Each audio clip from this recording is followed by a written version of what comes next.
നമസ്കാരം. അടുത്ത വീഡിയോയിലോട്ട് എല്ലാവർക്കും സ്വാഗതം. അപ്പം ഞാൻ ലാസ്റ്റ് വീഡിയോയിൽ പറഞ്ഞിട്ടുണ്ടായിരുന്നു നമുക്ക് വാപ്പിയിൽ വെച്ചിട്ടൊരു ഫംഗ്ഷൻ ഉണ്ട്, അതിന് വേണ്ടിയിട്ടാണ് മുംബൈയിൽ വന്നതെന്ന്.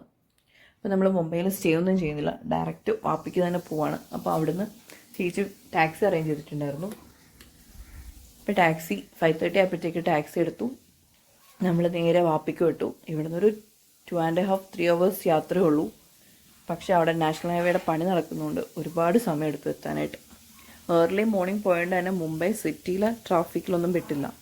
പക്ഷേ മുംബൈ സിറ്റിയൊക്കെ കഴിഞ്ഞ് അതിൻ്റെ ഔട്ടറിലോട്ട് പോയപ്പോഴത്തേക്ക്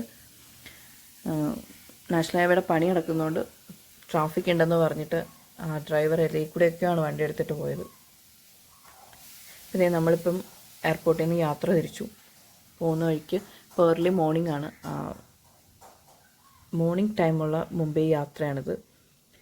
നമുക്ക് കൂടുതൽ എക്സ്പ്ലോർ ചെയ്യാനൊന്നും ഇപ്പോൾ സമയമില്ല. പക്ഷേ മുംബൈയിലൊക്കെ ഒന്ന് ചുറ്റിക്കറങ്ങാൻ വേണ്ടിയിട്ട് ഞങ്ങൾ തിരിച്ച് വീണ്ടും മുംബൈക്ക് തന്നെ വന്നിട്ടാണ് നാട്ടിലേക്ക് പോകുന്നത്. അപ്പോൾ ഒരു 2 days എന്തായാലും മുംബൈയിൽ സ്റ്റേ ചെയ്ത് ഇവിടെ എല്ലാം എക്സ്പ്ലോർ ചെയ്തിട്ട് വേണം തിരിച്ച് പോകാനെന്നൊക്കെ വിചാരിക്കുന്നു. അപ്പോൾ ഇറങ്ങിയപ്പോൾ തന്നെ നല്ല ടെമ്പറേച്ചർ ഉണ്ടായിരുന്നു. നമ്മൾ എയർപോർട്ടിൽ ഇറങ്ങിയപ്പോൾ തന്നെ ഏകദേശം 34 ഡിഗ്രി ഉണ്ടായിരുന്നു, നല്ല ചൂടുണ്ടായിരുന്നു. അപ്പോൾ ഞങ്ങൾ ടാക്സിയിൽ കയറി യാത്ര തിരിച്ചു. പോകുന്ന വഴിക്ക് ചായയൊക്കെ കുടിച്ച് ഫ്രഷായി.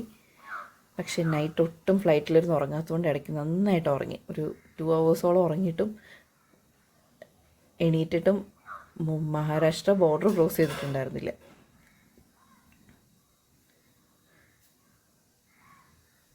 എനിക്ക് ആ മോർണിംഗ് ടൈം ആയതുകൊണ്ടാണ് ഇത്രയും വിജനമായിട്ട് റോഡ് കിടക്കുന്നത്. പിന്നെ ട്രാഫിക് കൂടുതലാണെന്ന് പറഞ്ഞിട്ട് നാഷണൽ ഹൈവേന്ന് പിന്നെ ആ ഡ്രൈവറെ ഡൈവേർട്ട് ചെയ്ത് ഏതോ ഒരു ഔട്ടർ ഒരു സ്ഥലത്തൂടെയാണ് ഒരു 10-25 kilometer യാത്ര ചെയ്തത്.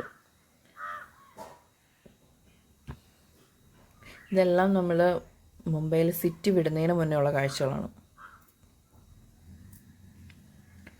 ശരിക്കും എന്തായാലും മുംബൈ വന്ന് തിരിച്ചു നിന്നൊരു 2 days എടുത്ത് കാണണമെന്ന് നല്ല ആഗ്രഹമുണ്ട്.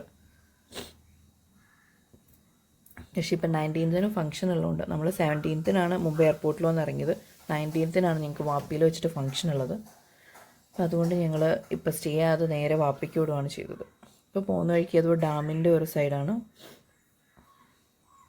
ഇതെല്ലാം മഹാരാഷ്ട്ര തന്നെയാണ്. കൂടുതലും സമയം നമ്മൾ യാത്ര ചെയ്യുന്ന മഹാരാഷ്ട്രയാണ്. മഹാരാഷ്ട്ര ബോർഡർ ക്രോസ് ചെയ്ത് വളരെ അടുത്ത് തന്നെയാണ് വാപ്പി വരുന്നത്. പക്ഷേ മലനിരകളൊക്കെ ഉണ്ട്. പോകുന്ന വഴിക്ക് കുറേ മൗണ്ടൻസും ഒക്കെ കണ്ട് രാവിലെ നല്ല പോലെ എൻജോയ് ചെയ്ത് യാത്ര ചെയ്യാം.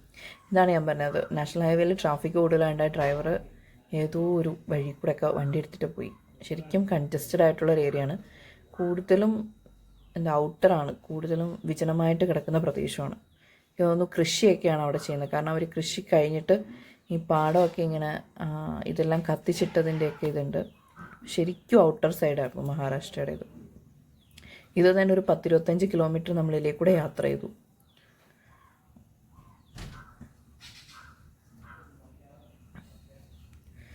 അടുത്തടുത്ത് വീടുകളൊക്കെ വളരെ കുറവാണ്, കൂടുതലും ഇതായിട്ടുള്ള സ്ഥലങ്ങളാണ്. അപ്പോൾ അവിടുന്ന് തിരിച്ച് വീണ്ടും നമ്മൾ വന്ന് നാഷണൽ ഹൈവേയിൽ കയറി മഹാരാഷ്ട്ര ബോർഡർ ക്രോസ് ചെയ്തു.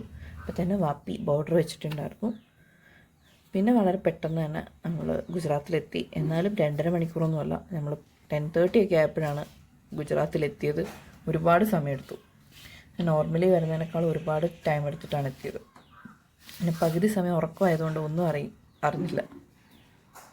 അപ്പോൾ ഇനി ഗുജറാത്തിലെ കൂടുതൽ കാഴ്ചകളൊക്കെ ആയിട്ട് അടുത്ത വീഡിയോയിലോട്ട് കാണാം. ഇപ്പോൾ നമ്മൾ സ്റ്റേ ചെയ്യാൻ പോകുന്ന ഒരു വില്ല വാങ്ങിച്ചത് പിതാ 360 എന്ന് പറഞ്ഞൊരു കമ്മ്യൂണിറ്റിയാണ്. അവിടെയാണ് സ്റ്റേ ചെയ്യാൻ പോകുന്നത്. അപ്പോൾ അവിടുത്തെ കൂടുതൽ വീഡിയോ ആയിട്ട് അടുത്ത വീഡിയോയിൽ കാണുന്നവരെ എല്ലാവർക്കും താങ്ക് യു.